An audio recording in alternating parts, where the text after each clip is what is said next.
The House That Whispers.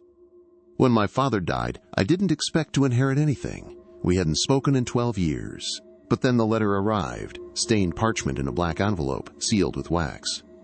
To my son, Elijah, "You must return to Black Hollow. The house needs you." Father? I thought it was a joke, or worse, bait for a scam, but curiosity, like rot, finds its way in.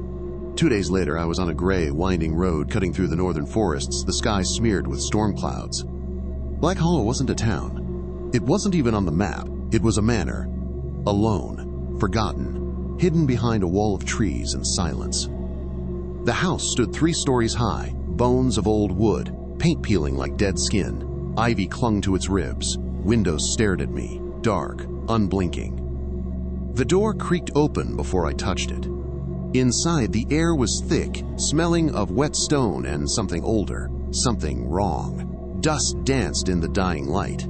The furniture looked untouched, almost preserved. A grandfather clock ticked, but I could hear no mechanism. On the mantel sat a photo I didn't remember. My father, older than I ever saw him, standing beside a woman I didn't recognize. Her face was scratched out. I didn't unpack. I just sat in the silence. Until I heard it.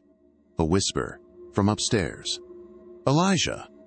I followed the voice, up creaking steps, past dead portraits, to a door I'd never seen before.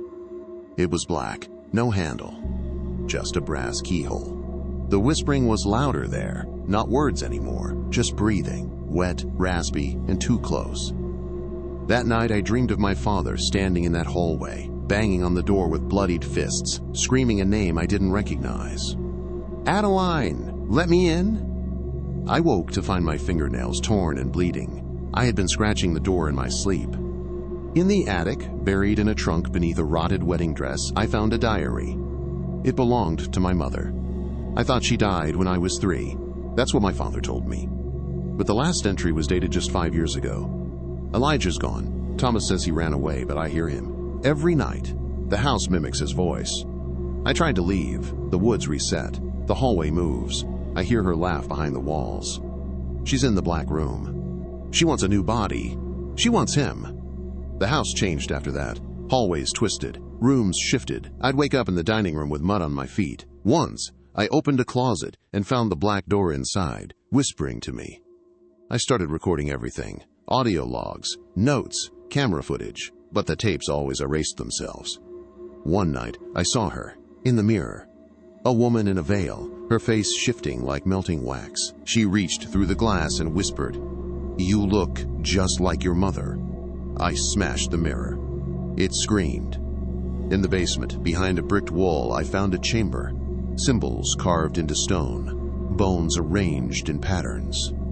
At the center, a cradle. Inside, a lump of fabric and teeth. A voice behind me. "She was never yours. She was the house's." I turned.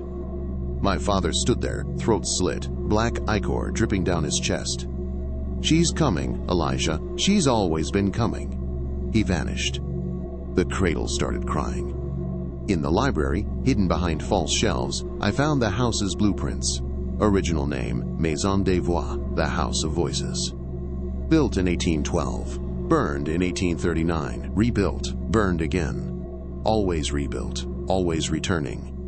It feeds on grief, on memory, on bloodlines. It doesn't haunt people, it grows them.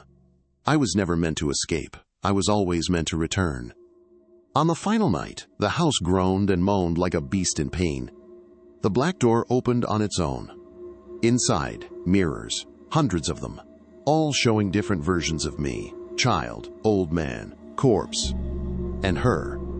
In the center, in a wedding dress, smiling. She said, "You are the last. The house is hungry." I screamed, ran. The mirrors shattered. Shards cut my skin, but I didn't stop. I jumped from the second-floor window, into the woods. But the trees led me back, to the front door. Still open. Still whispering. I've been trying to leave for weeks. The roads loop. The sun doesn't rise anymore.